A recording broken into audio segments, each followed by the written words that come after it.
Underground money treasure. एक गांव में विनय नाम का एक युवक रहता था।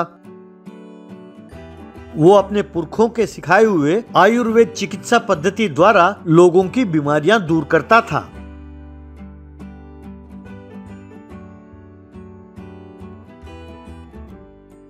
एक बार उसके पास एक व्यक्ति आया और विनय जी, मेरी बेटी बीमार पड़ गई है, उसे बुखार है, क्या आप घर आकर उसकी जांच करेंगे?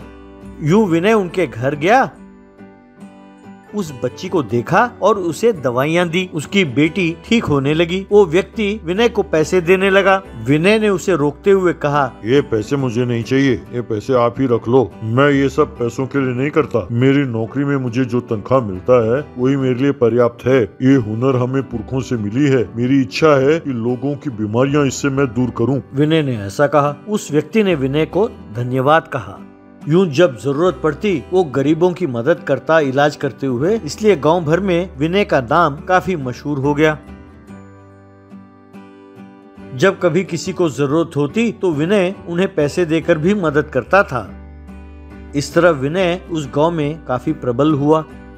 लेकिन ये सब बातें उस गांव के सरपंच कन्ना को बिल्कुल पसंद नहीं था। एक बार गांव में लोग बातें कर रहे थे। एक व्यक्ति, अरे देखा उस विनय की महानता। अरे जब कोई बुलाए या ना बुलाए, जरूरत पड़ने पर वो जाकर लोगों की मदद करते हैं। भाई पैसे देने पर भी नहीं लेते। भाई जिस रफ्तार से वो मशहूर होते जा रहे हैं, अगले चुनाव में अगर वो गाँव के सरपंच के लिए चुनाव लड़े तो वो गाँव के सरपंच जरूर चुने जाएंगे। ये सुनकर कन्ना को बहुत गुस्सा आया। कन्ना अपने चमचे डुम्बू से, अरे डुम्बू, अगर ये विनय अगले चुनाव लड़ा तो वो जरूर सरपंच बन जाएगा गांव का। तब मेरा क्या होगा? ना भाई ना, ऐसे होने नहीं देंगे। भाई कुछ ना कुछ करके उस विनय को रोकना होगा। तब डुम्बू, भैया उसे रोकना मुश्किल है। अगर हमने उसे छेड़ा तो गांव वाले सब मिलकर हमें खूब मारेंगे। तब कन्ना, भाई ऐसा कुछ करना चाहिए कि उसे सबक भी सिखाए और गांव वालों को पता भी ना चले। मैंने इसके लिए एक प्लान बनाया है। मैं जैसा कहता हूँ तुम ऐसा करो।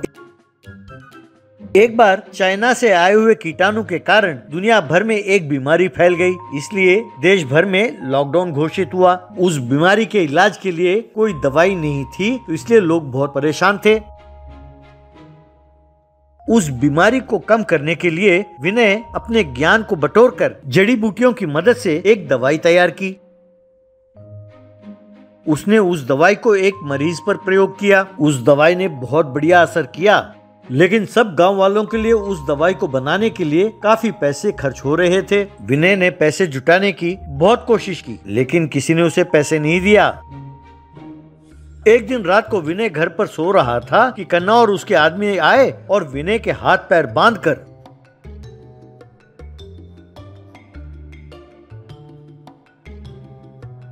गांव के बाहर जंगल में एक पुराने सूखे हुए कुएं में उठाकर फेंक दिया। विनय उस कुएं में जा गिरा। विनय के देखते देखते वो कुआं पैसों से भर गया।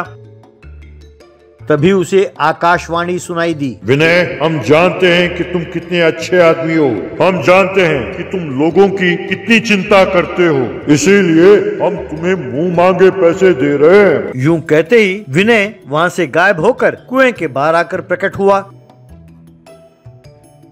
तभी कुएं के अंदर से एक बहुत लंबा हाथ आया। वो हथेली पैसों से भरा हुआ था।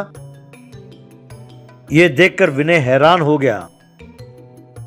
अब गांव में कन्ना की बेटी को वो चीन वाली बीमारी फैली। उन्होंने बहुत सारी दवाइयां ली, लेकिन बीमारी कम नहीं हुई। तब कन्ना की पत्नी, सुनो जी, अब जाकर विनय को क्यों नहीं बुला लाते? वो अकेले हैं जो हमारी बेटी का इलाज कर सकते हैं। अब जाकर उन्हें बुला लाइए ना। तब कन्ना के समझ में नहीं आया कि वो क्या कहे। वो अपने मन ही मन में दुखी हो रहा था। तभी डुम्बू कन्ना से, भाई साहब, हमने उस विनय को मारकर बहुत बड़ी गलती की है। अगर वो जिंदा होता तो हमारी बिटिया का इलाज करता। तभी पैसों के भरे बोरी को लेकर विनय गांव में आया। उसे देखकर गांव वाले सब हैरान रह गए।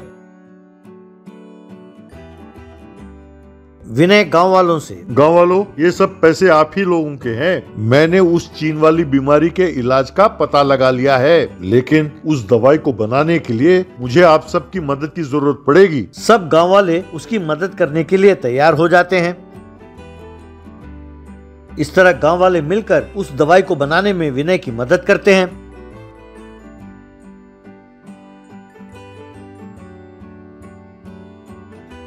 इस तरह उस दवाई की मदद से विनय गांव वालों को उस बीमारी से छुटकारा दिलाता है। वो कन्ना की बिटिया का भी इलाज करता है। कन्ना की बिटिया बीमारी से मुक्त होकर एकदम ठीक हो जाती है।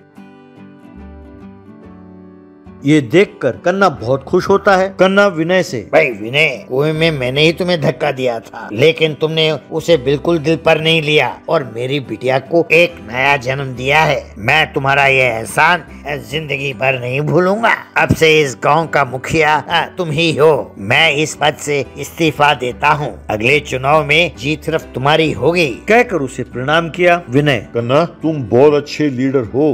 गांव वालों को तुम्हारी सेवा की बहुत जरूरत है। मैंने कभी नहीं चाहा कि मैं गांव का मुखिया बनूं। गांव की भलाई ही मेरा लक्ष्य रहा है। ऐसा कहा। उसकी ये महानता देखकर गांव वालों ने उसे प्रणाम किया।